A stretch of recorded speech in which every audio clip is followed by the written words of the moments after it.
What do you do if your partner can't really talk about their feelings? Like you ask them how they're feeling and they just kind of freeze up.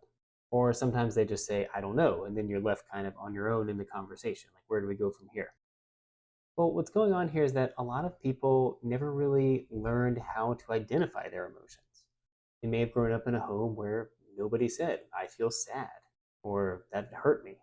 So asking them to share their feelings in that moment is like asking them to speak a language that they never learned, you know?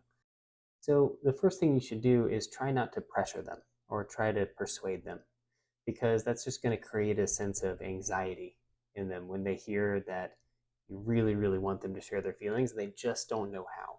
Instead, we want to try to help them out as best we can. And there's a few good ways to do that. The first way is to ask them what they're feeling in their body. Sometimes people who don't have the ability to label their emotions might still feel bodily sensations and be a lot more tuned into that aspect of things. So ask them, is your chest tight? Is your stomach feeling kind of clenched right now? How are you feeling physically? The next thing you can do is you can offer them a list. You can throw out suggestions of words that might be associated with how you think they could be feeling.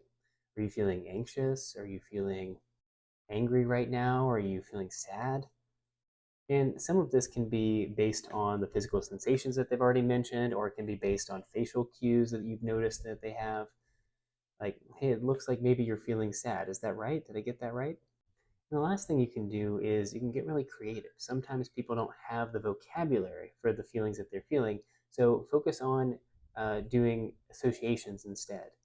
Are there songs that they listen to that are really sad songs? And maybe that triggers this feeling of sadness in them. So you can say, oh, are you feeling like that song that we listened to the other day?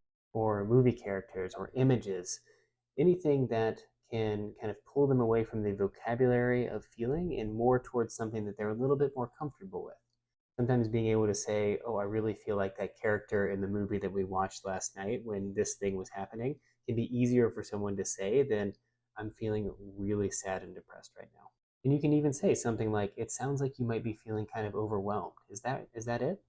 This is the same thing that we do with kids when we educate them about how to experience and name their emotions. And sometimes adults need that too, especially if they didn't get that kind of education when they were growing up. And that's okay. Remember, it isn't about fixing your partner, it's just about building emotional safety and connection together. That means being patient, getting curious, and helping them find the right words.